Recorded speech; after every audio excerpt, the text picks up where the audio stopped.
Hey, how's it going? Do you ever procrastinate? We do. I do. I'm a horrible procrastinator. I guess I'm not so much I procrastinate as I'm always thinking about the next thing I have to do, and so then some of the projects I start don't always get done real quick, like till I have to do it. Fortunately, around here, there's something that always has to be done, so usually you end up getting all your projects done, but sometimes it takes a while. It's actually Sunday afternoon, and I wasn't planning on doing a whole lot today, but the more I got to thinking about it, we're getting pigs tomorrow, and these bin pads are terrible. We had a feed line. Remember, we had an elbow that went bad and dumped a bunch of feed on the ground, and we've been gonna clean it up and gonna clean it up and gonna clean it up. I just get the skid loader, bring it up here. I got my handy dandy tools and accessories. I brought the leaf blower. That's always handy for getting the little stuff. So I'm gonna go ahead and try to clean these off quick while I've got a minute. Here we go.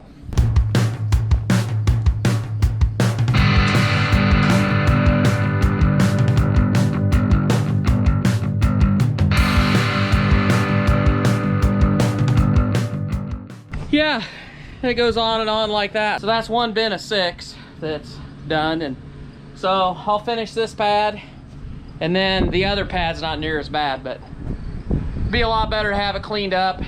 You don't have the birds, you don't have the mice, you don't have all that stuff if you keep your crap cleaned up, and hopefully we'll do a little better job of keeping it that way instead of letting it get that bad. But that's why you should never procrastinate. Back with another video in the shop. As you guys can see, we haven't got any further on the Bessler. We've been really busy with pig stuff. We had to dump a building, get it all ready to go for some new pigs, so we're getting new pigs now. But before we start working on the Bessler again, we have a few things we got to do in here. We got to pole start this 4010 because we want to put the 4010 on the auger during harvest this year. I'm going to turn around this tractor, back it in, and Dad's going to hook up these chains to it, and we'll get it pole started.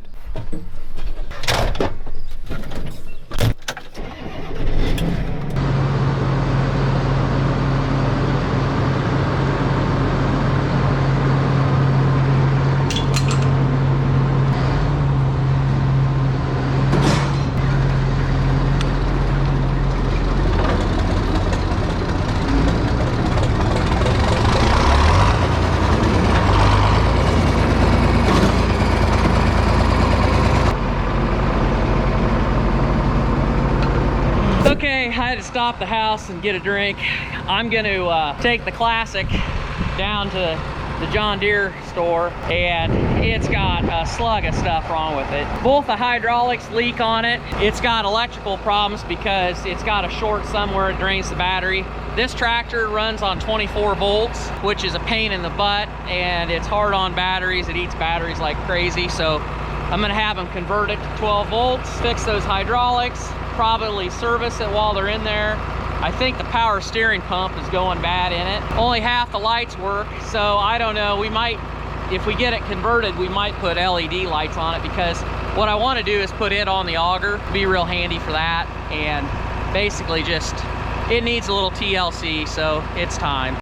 While Dad's heading to town, taking the 4010 to get it serviced at the John Deere dealer, I'm gonna go ahead and move some wagons out of the way. The reason I'm gonna move some wagons out of the way is because I need to get to this Brent wagon. And the reason I gotta get this Brent wagon out, because our grain bin up at our north farm, the gearbox in it is shot. I don't know exactly what went wrong. My dad went up there and looked at it.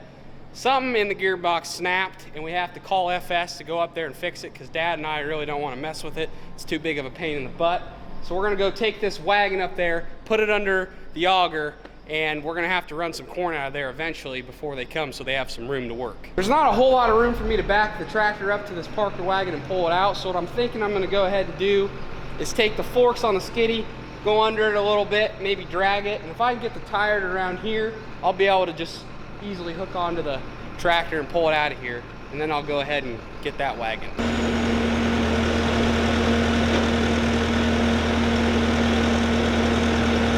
They ask you how you are, you just have to say that you're fine when you're not really fine, but you just can't get into it.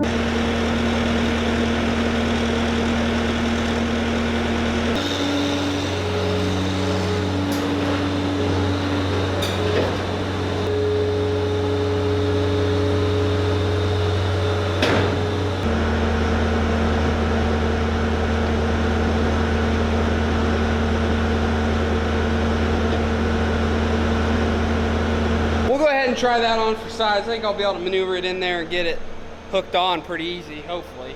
I don't know, these Parker wagons, putting the pin in these things is biatch. So we'll just see how it goes.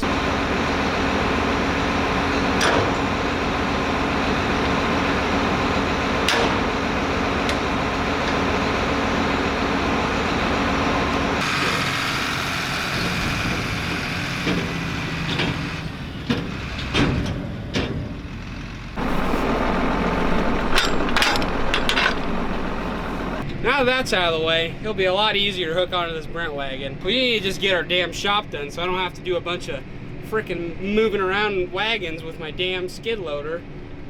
Just extend the damn shop out, but you know, everything great takes a lot of money, so someday, baby, someday.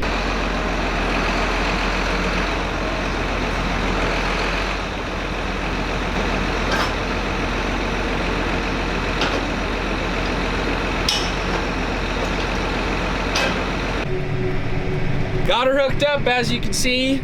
I'm gonna go unload this under the auger, and by the time I get that done, I think my dad will be at the John Deere dealer, and he'll need me to come pick his butt up.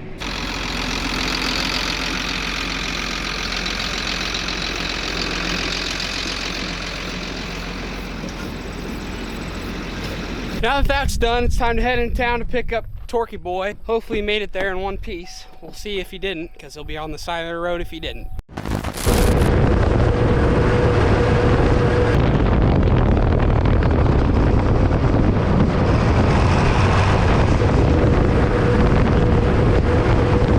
All right, so I got numbnuts back in one piece. He didn't croak over and die over on the road or anything. What we're gonna do now, because it's only 2 o'clock and we got nothing else to do, is we're gonna tear into this Bessler some more. So we're gonna do everything that we did on this side, do it on this side. Take these wheels off, take the brackets off, and then take the cylinder off.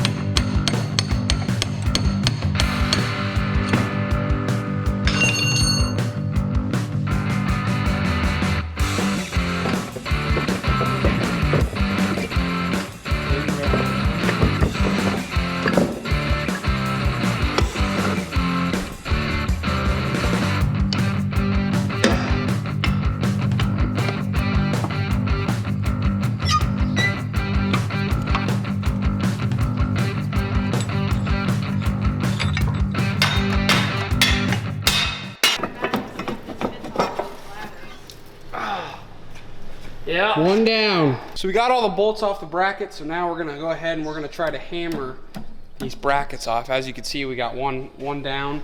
We gotta get this one down, so we're just gonna hammer it and try to maneuver it off a little bit. And then these wheels should come off pretty easily. We'll move those out of the way, and then we'll be all good and ready for blades.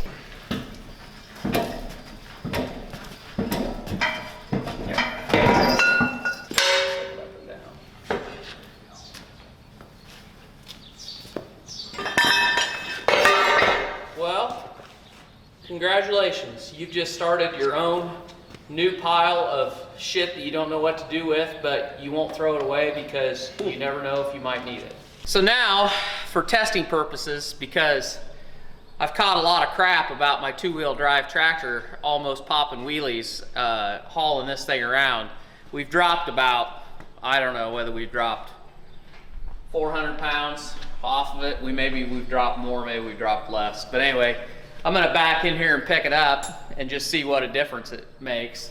Now, it might only be temporary, because if we put the rolling baskets on it, that probably will make up for what we took off, so we'll be back to being a little light in the front end, but we'll see.